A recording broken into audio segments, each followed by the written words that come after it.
أعوذ بالله من الشيطان الرجيم.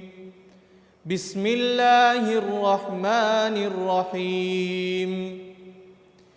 يا أيها الذين آمنوا لا تتخذوا اليهود والنصارى أولياء بعضهم أولياء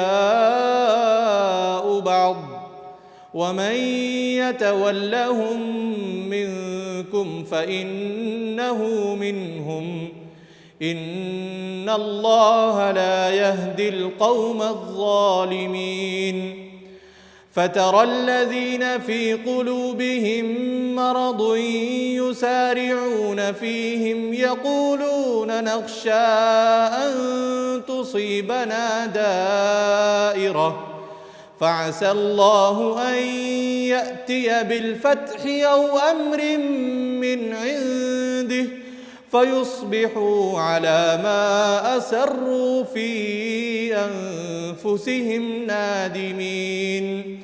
ويقول الذين آمنوا أهؤلاء الذين أقسموا بالله جهد أيمانهم إنهم لمعكم حبطت أعمالهم فأصبحوا خاسرين.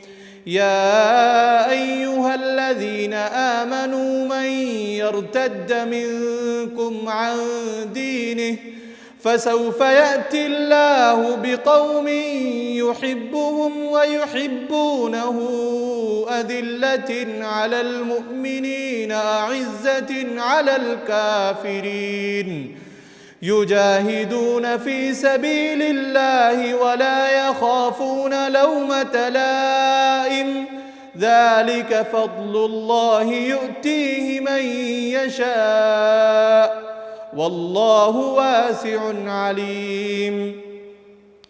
إنما وليكم الله ورسوله والذين آمنوا الذين يقيمون الصلاة ويؤتون الزكاة وهم راكعون.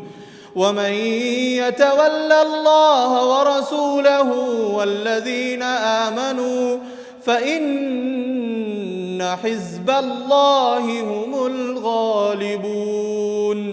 صدق الله العظيم.